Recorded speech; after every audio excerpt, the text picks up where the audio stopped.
Hey everyone, happy Saturday. I hope we have the sound working. If anyone could say yes if we have the sound working, we're just finishing setting up here and get going in a couple minutes. But if I'd love to hear if sound is actually working or we're just flapping our lips at this point. Let's see. I see Scott Nielsen is here, one of our Distant Shores Cruising Club members. Hello, Scott. Welcome. Hi, good to see you.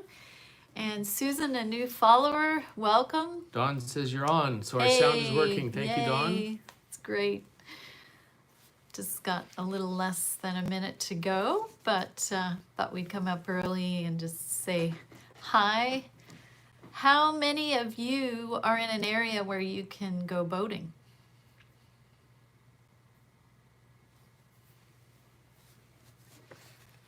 Oh, probably that'll take a while for people to Yes, answer. So you yeah, have to there's a say bit of a something else when delay. you say that. So. Yep. Hey, hi. Next week, Martin. Hey. Ah, right. Oh, Martin's that's cool. another one of our Distant Shores Cruising Club members on Patreon. Good to see you here. And we've got lots of information today on costs of cruising. And I also have some questions on other topics that we'll be doing at the end. And second star to the right, I can go boating in Lake Newell, Alberta. Hey, great. Watching from Northeast Texas. I am living by Ottawa River. So I guess you have our Ontario rules. Yes, so this weekend we could go out to the patio at a restaurant, which was exciting for us. Yes, it was so nice this morning. We went out for breakfast at the marina in our neighborhood and just sat in the outdoor patio. So it started to feel a little bit more like normal. Yeah. Let's see. Shall we start up? Yeah. Who else we got here? Nicholas in New Jersey. Alberta again, good morning. San Diego, Alberta. Hello, Ohana. Hi, guys. Yes, hi. Tampa Bay and loves sailing. Hey, in Wisconsin. Nicholas has his boat in Barcelona but lives in New Jersey waiting for Spain to open. Yes, well, I we guess they're not certainly open, relate to that because our boat is in Panama right now and we were hoping to get back in a couple of weeks, but they've had another sort of outbreak, so it looks like they've clamped down again. I don't know if they've officially announced that. Yeah. So we'll see. Great. Denmark. Definitely a seafaring nation. Oh, that's for sure. Definitely. We love Denmark. We cruised a season there. Beautiful. And hi from the UK. Hello. So welcome to our Distant Shores Q&A. Yes. Today we're talking about the cost of cruising and budgeting items and everything. So we have some questions already, but we're going to get to those. China, wow. China's locking things down again. Oh, because they opened up a bit there. Yeah. Oh, Brazil, Sweden. Hey, hey. Hey, yeah, exactly. Yeah. Okay, carry on. So I guess we want to talk about the cost of cruising today, and I know a lot of people it's a big question. If you haven't been cruising, you're wondering what it's going to cost and how to potentially budget for a cruise. There's a lot of different factors into the whole thing, of course.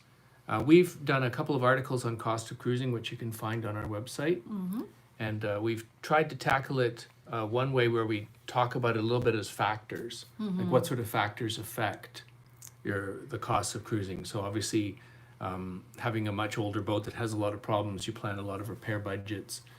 Whether you want to have somebody work on the boat, whether you want to go to marinas more often, so a lot of factors like that can raise a lower The size of your boat, the budget. age of your boat, and so on. So we thought we would, focus on, first of all, the categories, because it's always very difficult to give a specific number. But where it's applicable, we will try to do that, just as examples. But I'll let you carry on, and I'll answer some of these comments. Okay. Yeah, so I think one of the first things that we have when we've looked at it is the type of boat that you've got. So an older boat can have a lot of extra problems. The thing about older boats is you don't really know whether the boat, you can't just say based on how old the boat is, but based on how well it's been maintained. A lot of times people maintain the boat and they say they've done a lot of work on it, but really what they've done is add a lot of equipment, which in some ways just makes more maintenance versus somebody who's maintaining the boat and they have meticulously looked at the engine manual and said, we have to do all this engine work, therefore we're going to be replacing this, that, and the other. And then when you buy a boat like that, you find the engine doesn't break because it's been maintained so well. I think so the age of the boat is a big thing, and obviously the length of the boat and complexity. So a 35-footer that is that's a basic boat that doesn't have a lot of systems in it, doesn't have air conditioning, might not have, it may have got one refrigerator, and doesn't have a lot of complicated toilets and pumps and everything, has a lot less things to go wrong than maybe a more modern boat that has a whole lot of fancy equipment on it, and the equipment ends up adding a lot of cost to it. Now, having said that, the types of boats, I had looked at, we'd tried to do kind of budgets based on different sizes. So a small 25 to 32 footer, which not that many people cruise on anymore, they can be really low in their budget costs because you have a small simple sort of installations of everything, and the cost when you go to buy parts is a lot less than for instance if you have a bigger boat where, say, like all the rigging for a 45 foot sailboat is the rigging is going to cost twice as much when it comes to replace it as it would on a smaller boat like a 32. Something like a catamaran, although it's lovely to have twin engines on a cat, that means twice the maintenance costs when you look at replacing or rebuilding engines and older engines and that kind of thing. Although that's a two-sided sword as well, but you could end up spending a lot more on something like a cat, especially when you get into the big boats. And a 45-foot cat, for instance, is a huge boat, although it's beautiful to sail on, or a large cruiser. Another type of factor from the boat is if the boat gets larger, like it to 45, you can be paying double the cost of dockage that would have been paid for a 32. So if you're going down the waterway and you want to be able to go into a marina to do laundry, make shopping easier, that kind of thing, you'll find more difficulty to find docking that isn't twice as expensive. So those kind of things can add a lot to the budget. So this part of this works that if you wanted to find somebody on the internet who's done a budget for cruising, because a lot of cruisers have done nice detailed budgets of what they've spent, you could kind of compare your boat to their boat. So if you can find someone who's cruising, like sailing Umas have a 35-foot boat, and their boat is fairly simple. In fact, it's quite a lot like our first boat, and the cost of doing things are kind of similar in terms of marinas and everything. And the other thing about somebody like that is that they're doing all their own maintenance. And I would have to say that of all the factors we have here, that's sort of the biggest wild card in the cost of cruising, it's going to be the maintenance costs. And if you're doing your own maintenance or not doing your own maintenance, it can be just incredible. Like the cost of showing up in a yard and saying, look, let's have this done and that done and the other done. And you can have a yard give you a quote of $25,000. And if you're going to do it yourself, you'd probably you'd find you might spend a couple thousand on all the parts and bits and pieces that you want, and put in your own time and your own. Check out the YouTubes on how to do some of the stuff and get into some of the work, like stripping the paint and redoing it and everything. And that could be something that could end up costing, $10,000. Somebody could spend working out one of the things, and you got that going yourself. You could do it yourself. Somebody mentioned about bottom paint.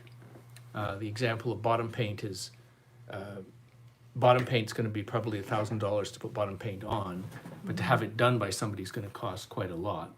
Having it removed by somebody will cost a bunch too. We used to do everything, like remove the bottom paint and paint the bottom paint on and everything. Yeah. But we've taken to having somebody else do the removing the bottom paint. Yes. So that's definitely something. Whereas a job like that, if you're around to supervise, you want to do a little bit of a look over the shoulder and That's right. and be sure you're there to see that they're actually doing the proper job. Yes, as Lloyd mentioned, sometimes they wouldn't do as good a job as you would. Yeah, one of the factors there is that when you're at home, if you've got your home club and you've been cruising around for a little while, you have people that you know are in a marina and you're with them, and somebody recommends a good service. Right. You know and trust them a little bit more than you would when you're traveling. So one of our problems is we would go to a new city, a new country, lift the boat in and try to get work done. And you have to judge these new people that you've never worked with before, and are they gonna give you a fair job? Just because the labor rate is low, it might be a terrible job that they're doing. Exactly. And in some cases, you can get into a yard that has a good reputation, but it's very expensive. And, it's hard to plan ahead for that because you don't know where things are going to go wrong or what the cost of the labor will be in the places that you end up having the problem. The cruising community often has that kind Yes, of hints yeah. and tips too, isn't it? Like there's a big thing about whether or not you can even do the work on your own boat. Like sometimes yards are quite restrictive and they won't even allow you to lift the boat and do work. Do your own work. So yeah. for instance, the bottom paint, restrictions on the anti-fouling, as someone was saying, I think Yes. you could be restricted on whether or not you can even do the removal of the old paint. They'll almost certainly let you paint it on, or likely let you paint it.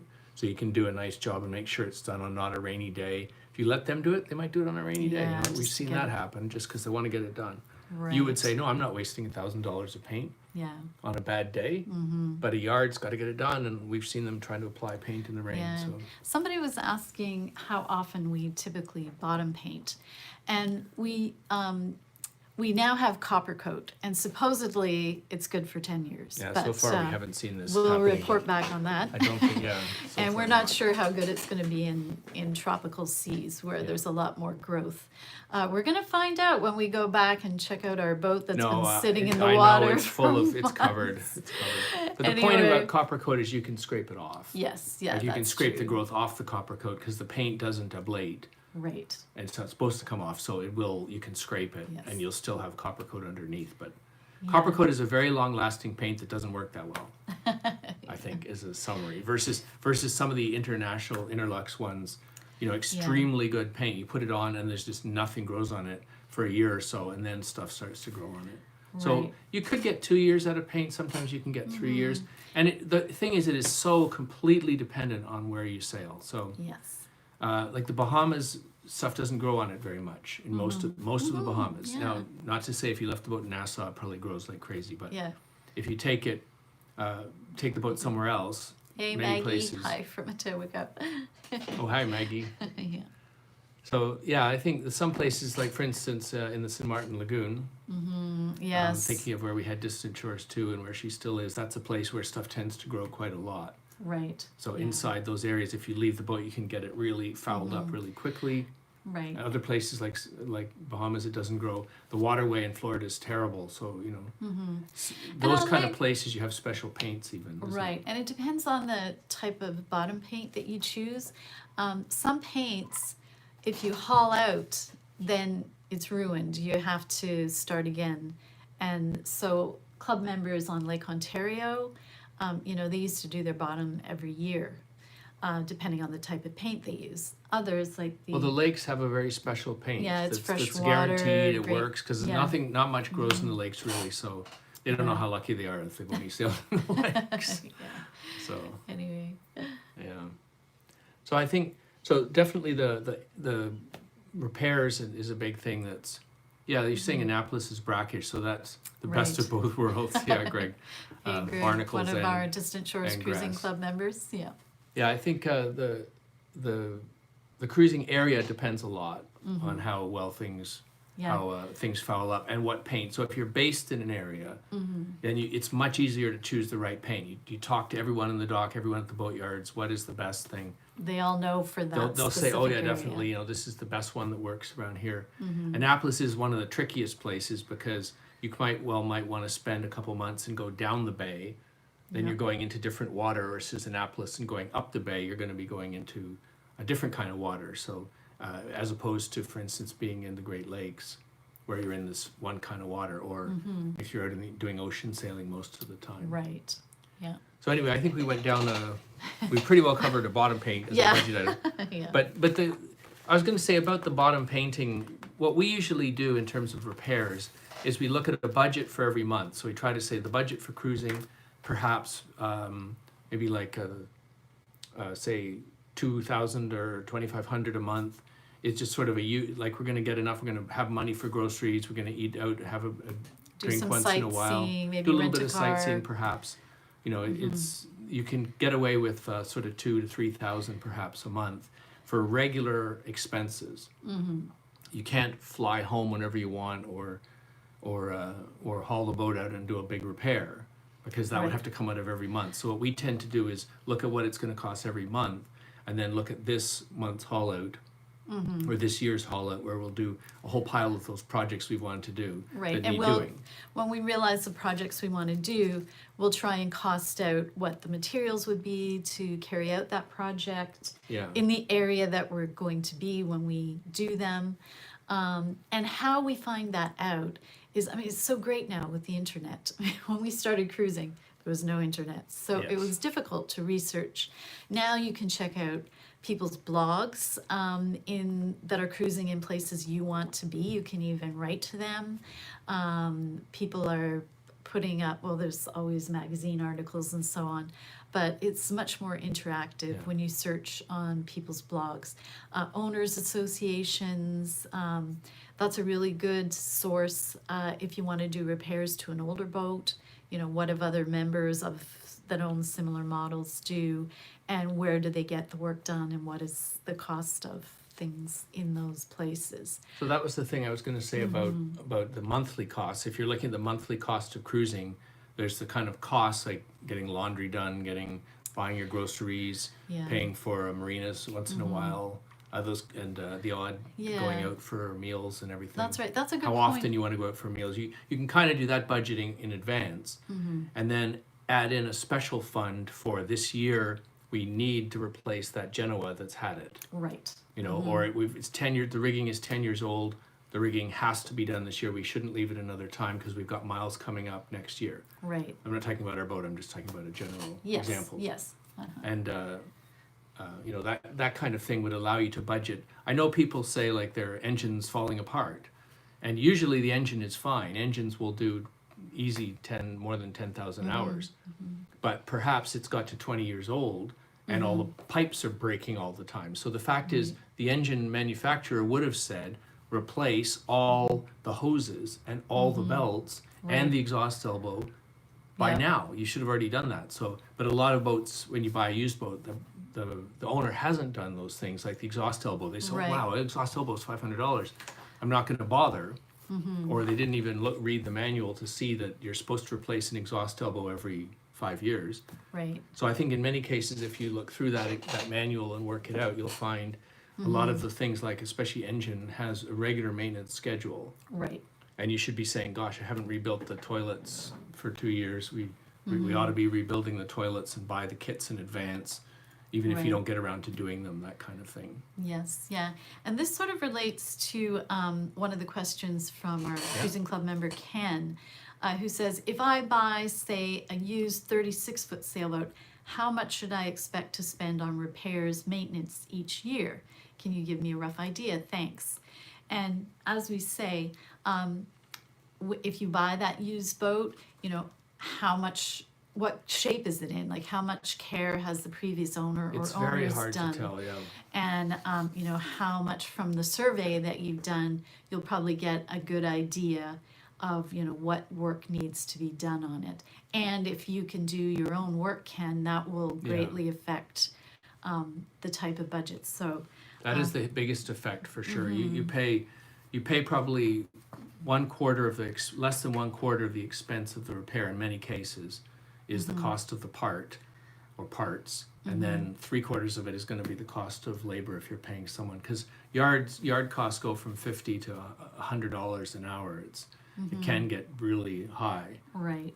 And So if if I it's was not in, some guy doing some guy who's going to service the injectors in your engine, that you cannot do that yourself. You would never dream of trying to do the injectors. You could take them out, take them to somewhere, they'll service it. And Right. that person's worth $100 an hour. But some guy who's just scraping bottom paint or putting on some varnish or something, it's hard to see paying them the kind of rates right. that yards can charge. Yeah, so for Ken, if he's looking at a used boat, he will want to have a survey done before he actually buys it. And so the survey will give a good indication of, you know, how much work needs to be done on it. And then, because he'll probably keep the boat in a certain area for a while before he heads out, he can then cost out the what the jobs would be done to have someone do it, figure out how much he Yeah. could do on his own. There'll be those and then big create a jobs, budget like for if you that. start to look at the bottom and realize it has a little bit of blistering or something, Right, you don't stop sailing because the boat has got blisters. right. It's not going to sink because it has blisters, unless I've never seen one that's that bad.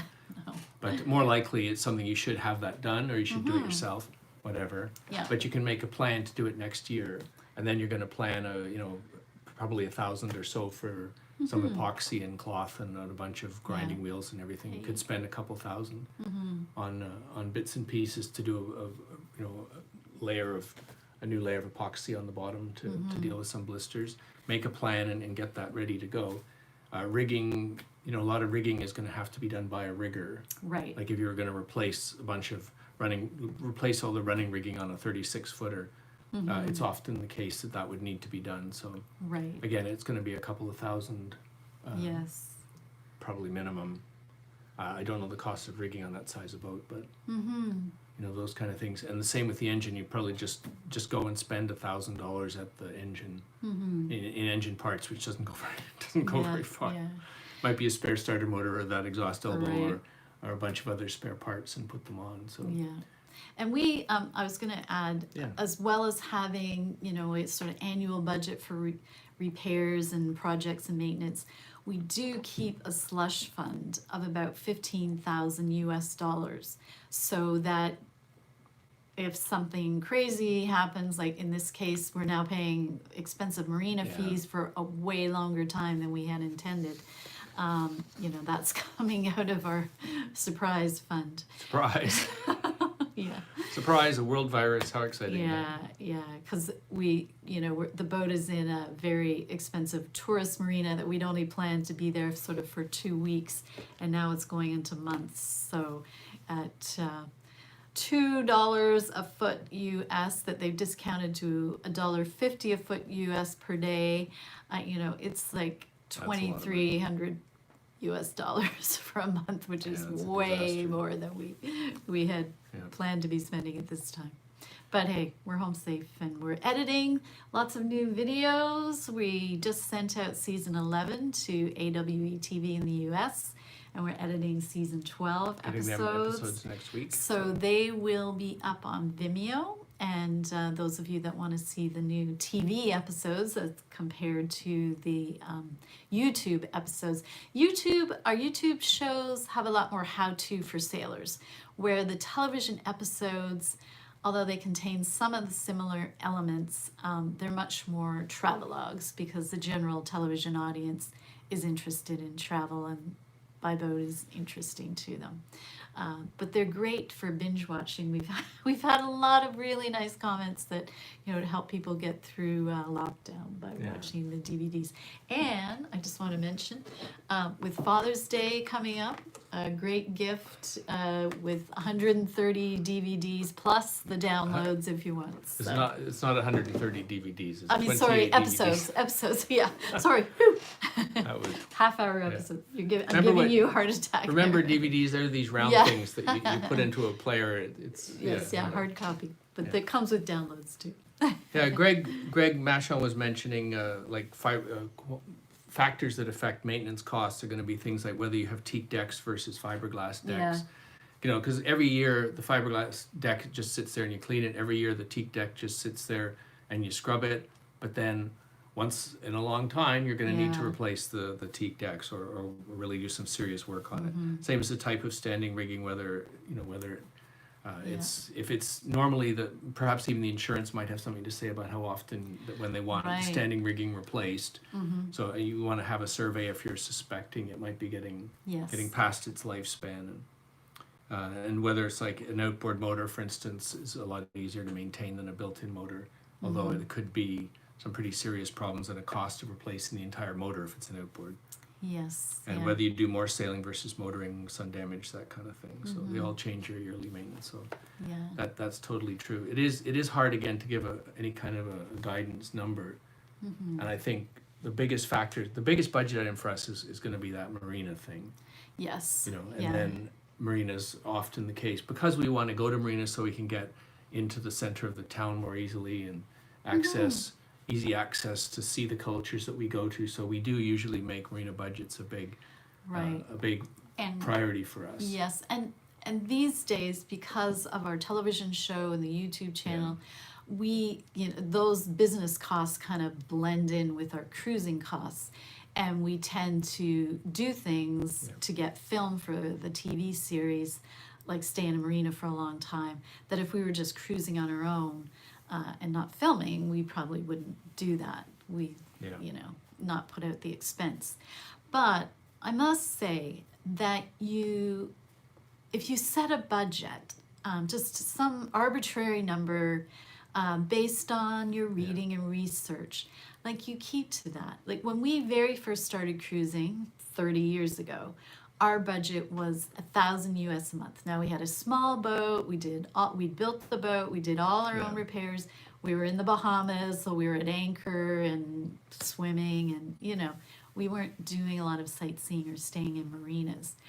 But we would sort of amortize that. So if we needed to, or if we wanted to rent a car or do some provisioning, maybe that month we spent more than $1,000. But then the next month we'd just be at anchor and we wouldn't spend that much. So you tend to spend what you set out. So if you... Yeah, except those months in the Bahamas where we would be catching fish and living on the hook, and there wasn't the temptation to go out for meals very often. We just might go to the bar once in a while. But then when we were in the Med, and every country there was new culture and attractions and food, we would eat out more. But then again, if we were in a place that we wanted to spend the money and do sightseeing and we spent more than our monthly budget, then the next month we would just pull back a bit, or we'd amortize it over, or we'd like make the decision, oh, we're close to our budget for this month, so we'll anchor rather than go to a marina, or we won't eat out tonight like we'd like to. We'll shop in a beautiful foreign market and meet the locals and learn how to cook food that they do. And so there's ways. You just if you set a number and work with it and you find it's not enough or too much, and you do tend to spend more at the beginning of a cruise because you're building your confidence, so maybe you stay in marinas more than you will later. It takes a while to get into the headspace that this is your life now. It's not like a 1 week or 2 week charter where you eat out and you go everywhere and see everything. It's your life now, and so when you're at home, maybe you don't eat out every night, so why should you on the boat as well? But if you get a number for the month or the year, even whatever works for you, and just try and use that as a guideline for keeping within your spending. Have a repair fund, have an emergency fund, and then you just juggle it as experiences and opportunities come along. That worked really well for us, and it didn't make us feel restricted by a budget, which is sometimes a scary word for us sailors who like to be free and do what we want to do. One of the modern budget items that someone was asking about here was, do we have a satellite phone or satellite Wi-Fi? And yes, and I think the communications budget has gone up a lot in the last few years. Yes. Partly because of the incredible number of things you can now do that you couldn't do before. So I'm not complaining. It hasn't got more expensive. It's got more options. So there's way more powerful things you can do. You can go away and actually be in touch.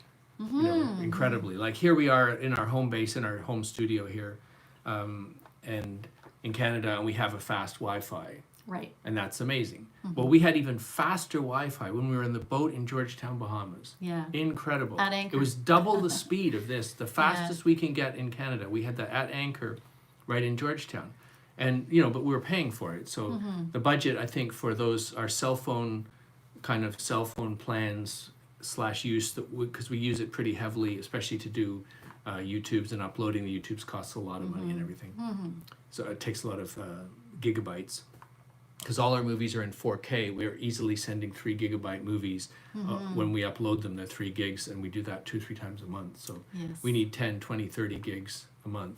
And that can easily cost $150 or $200 buying the data as we do in different places around the world. And it's so wildly expensive then really affordable, then wildly expensive. It's Yes. very hard to tell Yes. when it's going to be hard to budget. Right. And then so and then we thank do you also very much to our patrons who help us out. yes, through thank their you, support. Cruising Club members. We appreciate Yes. you guys. We love you very much. Thank you. And all of you. And who that helps us support. to do that kind of thing, to Yeah. get the budget to do the uploads when we're cruising. Right. And one of the things is the satellite. So we have an Iridium system now, and I think it's 130 a month. I mean, 130 US. It's, you know, it depending on how you look at that, it's a fair bit of money every month, or it's amazing because, you know, In the middle of the ocean. in the middle of the ocean, we you can make phone upload, calls. make a phone call, upload a small amount of data because it's not like, you know, Yeah, not but we're fast, posting on Facebook and everything from sea. yeah, sending a picture to have it put up on Instagram and checking in, you know, where we Yeah. are. And then when we get to the new place, then we'll go and buy a cell phone plan when we get there. Yeah, we usually get a local SIM card for where we are. Yeah. So then we have a local number and the rates are much better. And they have really great data plans. So that helps us to keep in touch. It's so Yeah. different from when we first started Yeah, cruising in jeez. 1989. And fax was a new thing. Like to be able to send a fax to our families was just a miracle. Because we were picking up mail at a post office via poste restante, or you know, one week we'd make a payphone call to Paul's parents, and then the next Sunday we'd call my parents. And that could be a $15 or $20 call just to talk Yeah. for 7 minutes. You know, Yeah, so it and was now ridiculous. we're emailing them photos and calling them Yeah. from the middle of the ocean, and doing you- WhatsApp video from Yeah, video FaceTime video calls. from yeah, so you from an anchorage really on- are more connected. I mean, now everybody's doing Zoom calls with their families to stay in touch at home. So you now have the experience and practice Yeah. that you you use when you're cruising to stay in touch with grandchildren and family, and Yeah, it and- really is amazing. And Second Star just mentioned Elon Musk's Starlink constellation. yeah. Yes. They launched a few more satellites this morning. I think they've got nearly, they must be getting over 500 satellites. Yeah. So that constellation will be another affordable. Yeah, I'm sure it'll be, I haven't heard the price yet, but I'm sure it'll be probably 200 a month or something. Yeah. But it'll be super fast and a reasonable amount of data for the first time to be able to just get anywhere, so we can stop doing all of this Yeah. new plans every Yeah, it's country. been fun. We've enjoyed following the SpaceX launches. And for the first time, I saw a tour of the International Space Station. And my goodness, if you are worried that living is cramped on a sailboat, like take a look at those videos. Those guys are living like in conduits. Like, oh my gosh, I hyperventilated. I can't imagine. My boat feels very spacious now. Yeah. And I have a proper head. That was a bit of a diversion from Yes. our normal Q&A on budgeting for cruising. How did we get to that? Wow, we're Always talking good. about space and We satellites. started talking about satellites, yes, indeed. Communications. It just reminded me. You And by haven't- the way, anybody that's asked a question that's not really related to the cost of cruising, I am keeping watch on that. And at the end, we'll do a more general Q&A about sort of non-budget questions. We see you.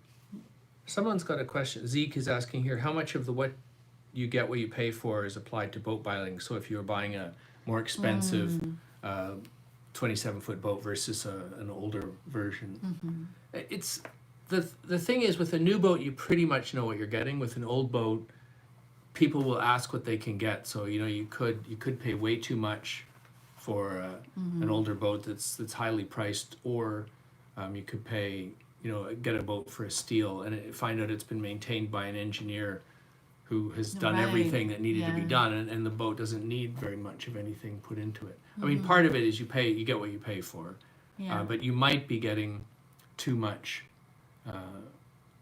many gadgets. Like somebody thinks their boat is that they maintained it because they've added air Lots of conditioning, a new equipment stereo, and- some fancy electronics, and bolted on a big huge thing on the back and added a lot of gear, which really just adds maintenance, and in 5 years you're going to have to take some of it back off again.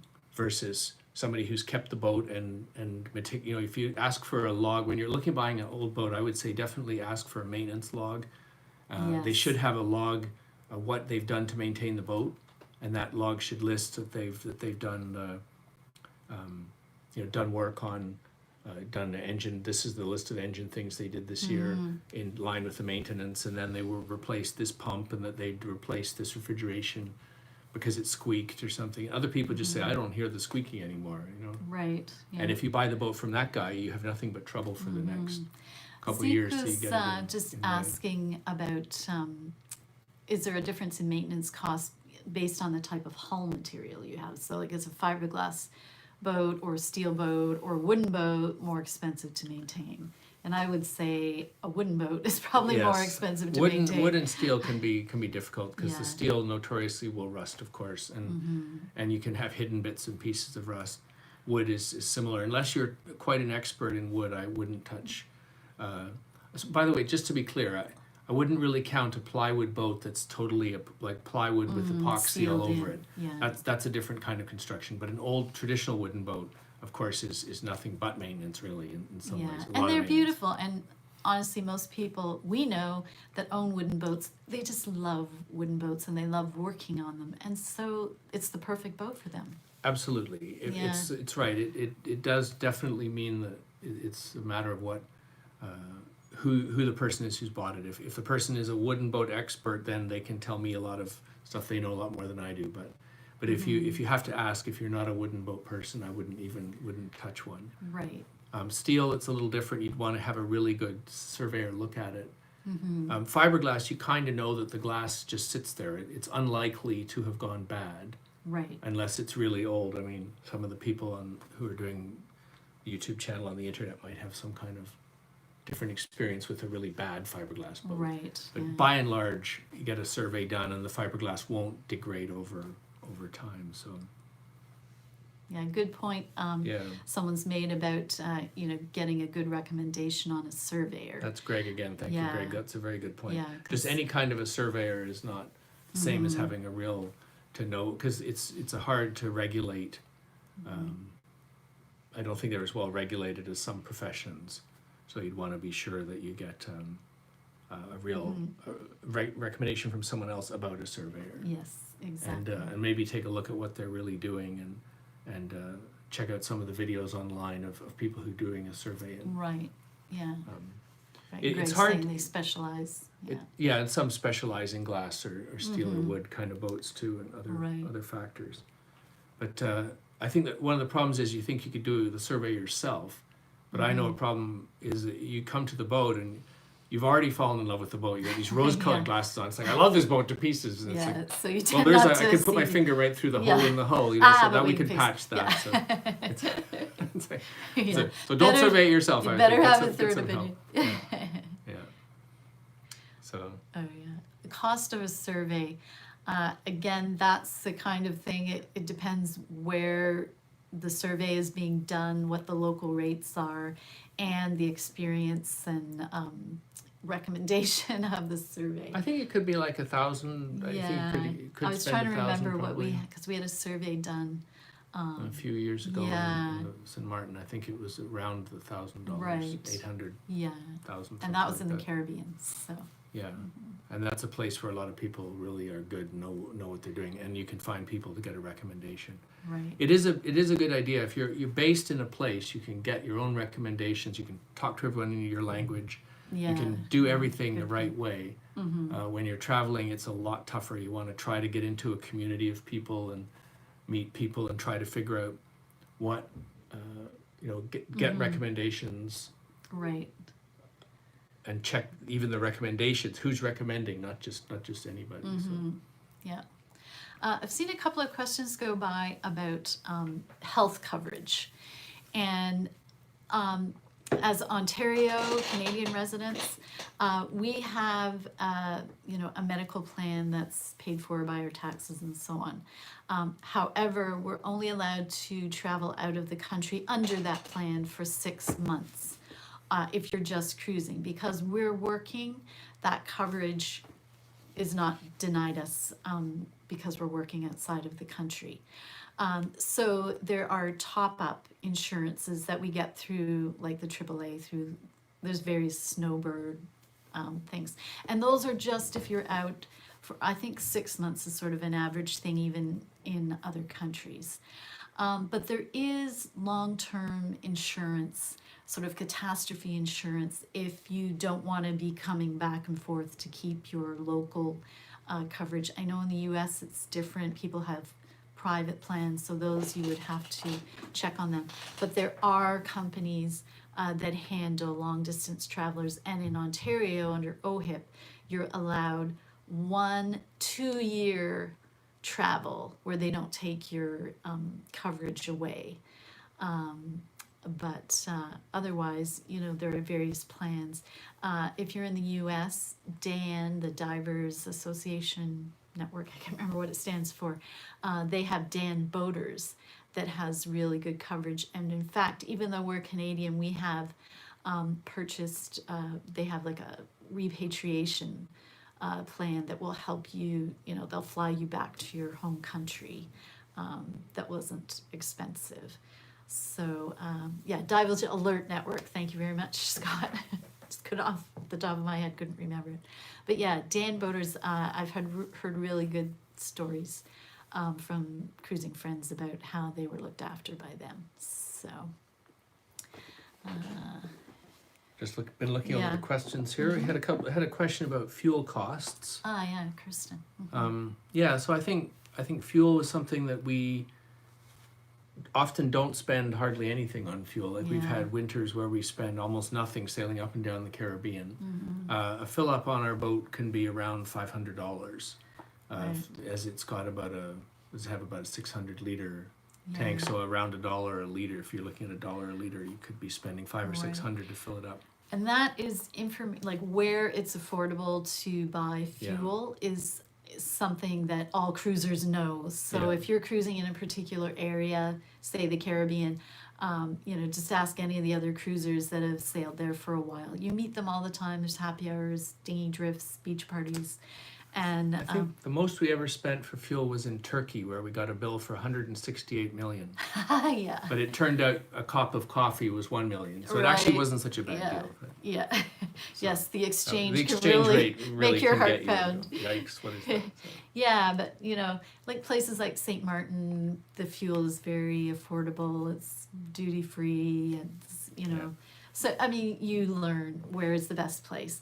Because with a sailboat, with a diesel engine, you know, I mean, we could cross the ocean and be sailing all the time. So we could fill up in the Canary Islands and then not fill up again for... I think that happened. We didn't fill up for the whole rest of the winter. Yeah. Yeah, but then other times, if you go down the Intracoastal Waterway, you fill up a number of times and you motor most of the time. Yeah, or we're doing canals somewhere. It's one of the biggest things with fuel is that your how fast you go. If you're pushing that engine, it can be burning more than double the fuel per mile. Right. So you can go crazy if you sometimes the engine manuals want you to operate the engine at high revs. But if you slow it down a little bit, you can still keep the engine clean by giving an occasional blip every 10 or 15 minutes, as they say in the manual, or every hour or two. Give it a run for 30 seconds at higher speed. But you can run much slower and save almost half. Right. Almost half the fuel. So. Yeah. Somebody was just asking how much we rely on the engine for power generation. So yeah, you do have to, you know, keep your fuel in mind for running a generator if you have it. Yeah. We have an on-engine generator called the Integral system. It's a generator replacement system, but with our solar panels, you know, we generate a lot of power. We don't have air conditioning. We do have freezer and run a lot of computers and cameras that need recharging. I think the way our boat is running right now, if we were sitting in the sunny places that we often are, we can sit at anchor and we won't need to run the engine, run the generator at all. The solar will do most of it. Right. And then maybe every few days run it for half an hour or so. However, on a passage, we use a lot more because the autopilots and plotters and the other energy, we always seem to have much higher energy use when we're underway. So in that case, we would run the generator for approximately 45 minutes a day. So that's our typical use. But it isn't running at the highest speed again. So it's running very efficiently at 1400 RPM, burning 2 liters, maybe 1 liter an hour. So it's actually quite affordable. But some boats, especially catamarans, they have enough room to put more solar panels on, and they can virtually eliminate running the engine except for propulsion. Yes. Or generate all their power when they're at anchor. Right. So, Yeah, we have friends in our sister ship, Carib, 480, Southerly 480 number 2. They've been trapped in Panama at anchor. And they were out in Las Perlas Islands, and they're completely self-sufficient. But, you know, they did need to top up their fuel every once in a while because they were running a generator to run their Watermaker and so on. And they were able to, you know, get fuel from a local dock there that they had to pay cash for. And so, you know, after a while they'd run out of cash because they weren't allowed to go ashore. So they had to go back to the mainland. But, you know, those are things to think about, like how much you rely on fuel for the running of your boat and what alternative systems you could put in to generate power if you want to reduce those costs, which for diesel really is pretty affordable. Yep. Just looking for other questions down here. Yeah, We've I got had some a more. couple of other questions that came in by email. Great. One was from Alex, who's just bought a Southerly 32. Congratulations, fun boat. And he would like to learn about the techniques for beaching the boat, particularly in the Med in Europe. And Alex, we have done a few videos showing the process for raising the keel and going ashore with your boat and drying out if there's, you know, a low tide that you can do that in. So I'll put links to those below and you can have a look at those. And thank you very much for your questions on that. But it is fun to be able to do that.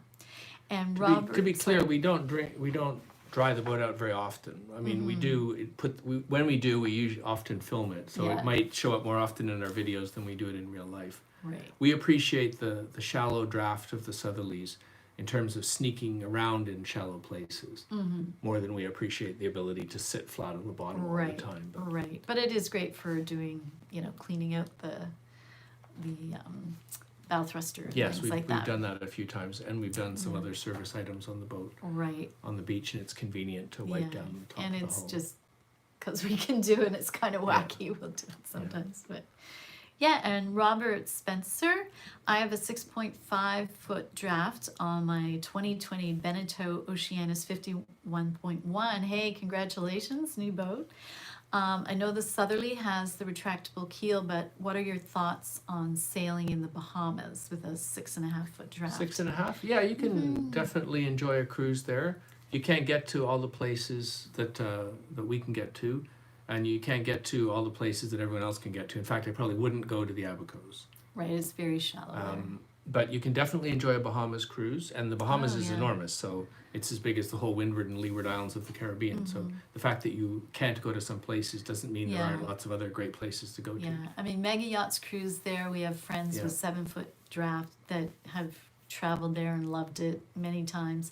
You know, you're just restricted to certain areas, but as Paul says, it's I mean, the Bahamas are as big as all the Caribbean islands, Eastern Caribbean anyway, and so I would not give up the opportunity to go to 6.5 foot to draft. the Bahamas. Yeah. Our first boat drew 6'1", and with 6'1", we enjoyed a couple of cruises in the Bahamas, had a great time. Now, mind you, there's a bit of a difference too if you can run aground. So if you're gonna, because you almost certainly will touch the bottom in the Bahamas. I mean, it's like going down the Intracoastal Waterway. You either have run aground or you're going to go aground. Very few people don't go aground ever when they're in the Intracoastal. There's so much shifting sand. And the same thing, and the same thing in the Bahamas. So you want to be sure that you know how to run aground and what risks there are for your boat when you run aground, because you almost certainly will in the Bahamas. Just now there's better charting than there used to be when we went there the first time. Our first visit in the Bahamas, we didn't have a GPS. So we had to do all of the plotting was via traditional pilotage with a compass and charts, and taking fixes in the depth sounder to try to figure out where we are. So nowadays you've got incredibly better charts, plus super accurate GPS, puts you plus or minus 10 feet where you think you are. So enjoy the Bahamas. Onwards. Any more questions? Oh, somebody asked about regarding this from Alan Corrance. Regarding boat insurance, are there restrictions to coverage due to weather, example hurricanes, or geopolitical regions around the world? Yes, there are Yes. restrictions for hurricanes. We we are covered by Pantaenius in the UK. Yep. Yacht great. Insurance, we've been with them for many years. 23 years. Yeah, I think. something like that. 23 or 24 years. And they have, all insurance have regions that you need to be out of for your regular hurricane coverage or regular insurance coverage. But if you want to stay in those areas, you can get a hurricane rider, which is a higher deductible, and you have to fulfill certain obligations if there is a named storm, like how you store your boat or what you do in the situation to make it. So you have to weigh the pros and cons of crunch the numbers of whether it's worth the risk and can you fulfill those obligations. Like if you haul your boat out within the hurricane zone, it has to be strapped down and mast down, and it depends on your insurance company. But right now our boat in Panama is below 10 degrees north, so we're officially out of the zone. That's Declared by our insurance company. That's the Pantaenius declared Right. range. You have to be 10 degrees north up to 29.5, 30.5 north. Yeah. You have to be not in that area, or else you suffer this hurricane deductible. Yeah. So it's a matter of discussing your plans with an insurance agent. As we always do that, we call them and say, this year we're going to do this, where we're planning to cross the ocean. And they say, okay, yeah, we have to pay, a lot more for ocean crossings. And there has to be a certain number of people on board, or, whatever. And you might say like, well, 1 year we called them and said we're leaving England really late in the year, late end of November, leaving England, which is quite far north, crossing the Bay of end Biscay. of November. And they said, well, because we've had you on insurance for a while, we think you guys are sensible and experienced, and you won't take a risk. And so they did cover us, although normally they don't in that period of time. And we had 3 people on board at that time, so they look at those factors, and it really is important to, if you have a valuable boat that you don't want to risk losing, don't want to afford losing the boat, you need to have this kind of insurance. Right. And if you're going to have it, you definitely need to talk to the company and and get their idea. And you don't want to be surprised, because you could say, well, I'm going to cross the ocean, and then they go, whoa, hold on a second, you can't do that, or it's going to cost a lot more. And you need 3 people at least, with at least one person who's done a crossing before. And now, although the standard is you have to have 3 people, because of our experience, we've done 9 ocean crossings. If we want to do it just the 2 of us, they will now cover us. Yeah, we did one like that a couple years ago. Have to keep in touch and build a relationship with your insurance agent. They like it. It's good for you. Yeah. Now, we're never afraid to ask questions of them. But when they're a friend that you meet at the boat show and go for a drink, it makes it a whole much more pleasant experience. Not everyone has that kind of relationship, but well, it has after to be 25 years. But it has to be a truthful, honest relationship with an insurance company, because insurance isn't about paying for a premium. It's about what them they'll paying, cover. them being there, and Pantaenius is there when we need something, something's done or something's gone wrong. They're there, and it's they're not disappearing and saying, whoa, I'm sorry, you're not covered. And so that's why we want to be asking them, says, well, can we do this? Can we do that? Like 1 year we thought, well, it'd be great to go to Cuba. So it's interesting, Cuba, as Canadians, we can go to Cuba. So we called them and said, we'd like to go to Cuba. They said, oh no, we can't insure your boat in Cuba. So I thought, well, why? Why does that? Doesn't make sense. But they don't look at it the same way we do. We're looking at it as, would it be a friendly place? Can we get the permits? This is going to work. Right. But they don't understand Cuba. They do not know how to repair a boat in Cuba. Yeah. And because they don't have contacts in Cuba, they can't service. They couldn't let us go and offer us coverage, because if we did something small like banged into a dock and put a little hole in the bow or something, it might not even be that big of a deal. They don't know how to fix it in Cuba. Right. So, no, And that I may think have it's changed, but at no, the time, it may well change. But that's the whole point. Is that you have to talk to them, and they'll say, "Oh, no, don't do this," and or otherwise you might get there and find you're not, you're not covered. So I think that it's so important to have a relationship with insurance. Pantania's have been fabulous. I mean, I just and their policy's so easy to read. Like, yes, that's we've only true. had You a can just few literally read claims. it. They've handled it immediately, and you can understand their documentation. It's very easy to understand. So, They handled a claim that we didn't even really make. yeah. I mean, we just informed them and said we had a problem with batteries, overheated, and had a problem.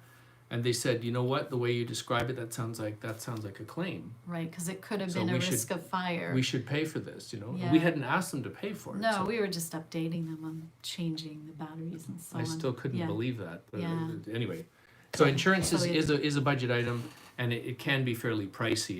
As I say, look out for the budget Yeah. of that if you're considering really going on around the world or going more places, long oceans. Right, and It can someone get really just said, difficult. if you don't have insurance, what are the restrictions? Well, most places, like marinas, when you go in to check in, they will ask for your insurance You papers. have to. You You have to can't- have, but third-party insurance. Third You- party, yeah. You just have to have minimal insurance so that if you damage someone else's boat, it will be looked after. Yeah, honestly, I don't think you could travel without third-party Yeah. insurance. You'd never be allowed Yeah. into almost any marina. So Yeah. you definitely need it. But it's much cheaper than what they call hull insurance, or the Right. full value of the boat insurance. Right, So so in other words, if you're if you prepared sink- to lose your boat and, If the boat sinks, then you don't get any money. yeah. But if you hit somebody and somebody claims money from you, then you don't have to pay it. The third party would pay Yeah, that. yeah. So that kind of insurance. So if you want to get that kind of insurance, it's much, much cheaper. And you really need it. You can't. I wouldn't say you can't get away without it, honestly. And we had somebody. Nearly an hour. So Yes, we were just we good? coming to an end here. there's another one. You have? Somebody asked about a Watermaker. Their trawler, I think it was, carries 500 liters. I saw that go by. Do we Is think it they like the need? cost of a Watermaker? Yeah, or whether it's worth having it. And Yes. for many years, we cruised without a Watermaker, and on Two Step, our first boat, she had we had 4 separate 20-gallon tanks, was that Yeah. something? And She's a very simple boat. yeah, We didn't have room for a Watermaker. We didn't have, we hadn't got space to install it, and probably didn't have the Yeah. power to run it either. So right. it would have been an expensive thing to add. And honestly, the Bahamas was probably the only time we really missed it, because she drew 6 feet, so she was hard to get to the dock in some places. Some places we Right. couldn't get to a dock, and you had to go to a dock to get water. Otherwise, you'd have to carry jugs. Yeah. So I would say that, having a Watermaker gives you a lot of freedom, and it depends where you're cruising. Like in the Bahamas, we really like having a Watermaker because we can go to remote places and not feel we have to come back and fill the tanks. And but we did cross oceans with our little boat and just Yeah, that carry wasn't a extra stress. water jugs. We washed with salt water, rinsed with fresh.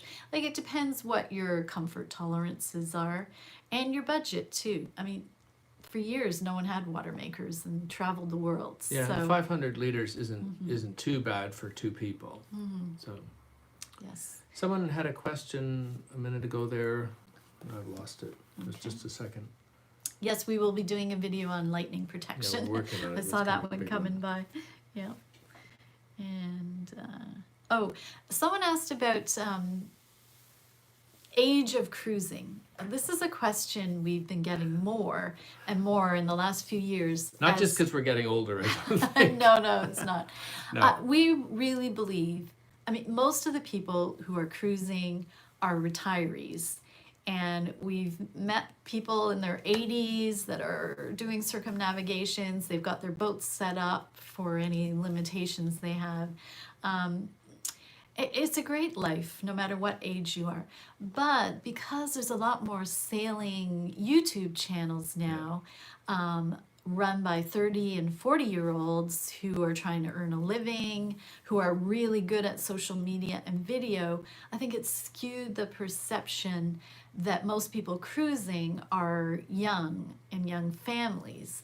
And that really is not the case. There are, No, it's completely it's not, mostly completely not right. retired age. We have the money, we have the time, you know, and they don't need to make videos. So there's not a lot of videos.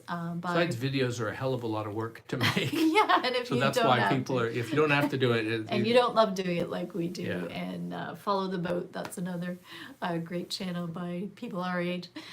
So, But it used to be 30 years ago when we started at 30, we were 29 years old when we left sailing, or left to go Cruising. sailing. Yeah, We were the youngest people we met all the time, yeah, you know, all the time. yeah. And I think, you know, it was a different, partly Yeah, it's a now, different, now with the internet, young people can work while they're cruising, and so Yes, that's it's more common now that's too, isn't it? changed it to a lot of people can work online, not to do with making blogs or vlogs or anything, just living in an interesting place and being online and getting connected and writing and sending in, doing electronic work and yes, oh yeah, e-working basically from a boat in interesting places. So, yeah, but definitely people can definitely cruise well up into their 70s, and we see people cruising in their 80s. So yes, yeah, and people start cruising or start sailing even when they're retired.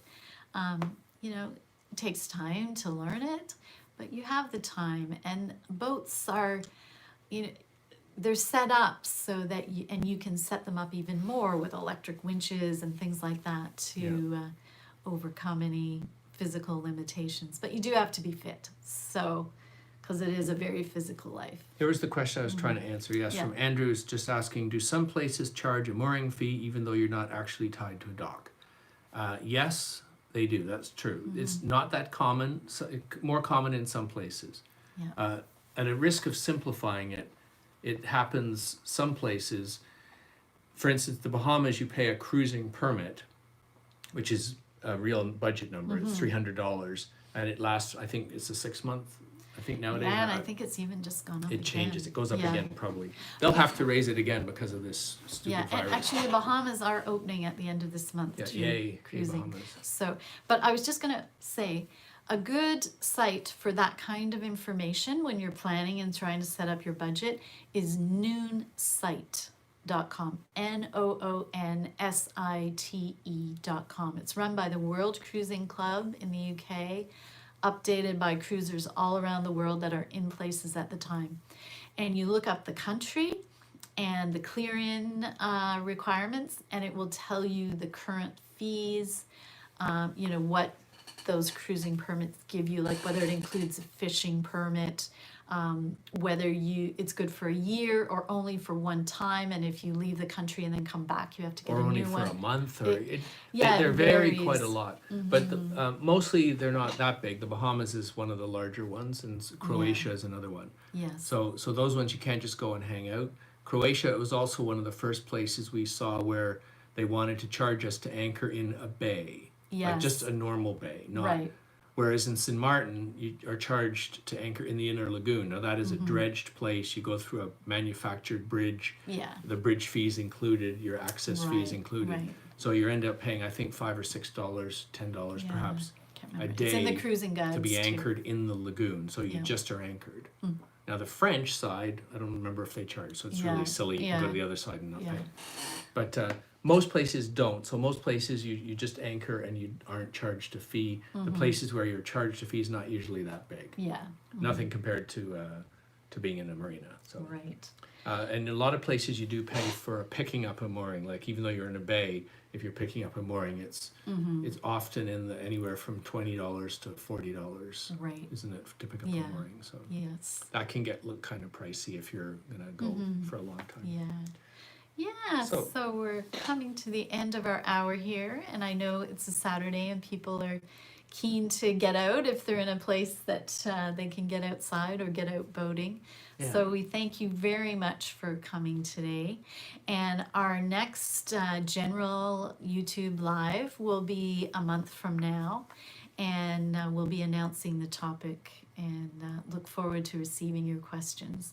And thank you very much. Oh, someone Yeah. said what happened to my foot. Oh, It got better. The video It's that sprained. we put up just yesterday on our passage to Panama, I had a sprained ankle. It was our first injury in 30 years of cruising. And Paul had been doing some work Yes. under the floorboards and My had fault. left the floorboard up. And normally, I mean, I've never not seen it, but I was carrying a big bag of laundry and I didn't see that it was down in a step. Anyways, fell down the hole. So sprained my ankle. But all better now, and with the great crew we had, they gave me a break so I could just stay off my feet as much as possible. Yeah, so let us know if you enjoy that new video. We've just put that up yesterday afternoon. It was up the Yeah. week before for our For Cruising the- Club members. So thank you again to Cruising Club members for your Yes. support, and for everyone else for coming out also to this. Yes, and And, next Saturday we'll be doing another live Q&A for members only of the Distant Shores Cruising Club. That's our site on Patreon. And take a look. We invite you to take a look at some of the benefits we offer. We really enjoy the interaction that we have with club members, and invite you to join if you're interested. If not, we thank you very much for your support, watching our videos and commenting Yeah. and sharing and coming out to events And this like is great. So thank you all for your comments here. Yeah. And Happy weekend, and take care, everyone. Stay Yeah. safe. Bye now.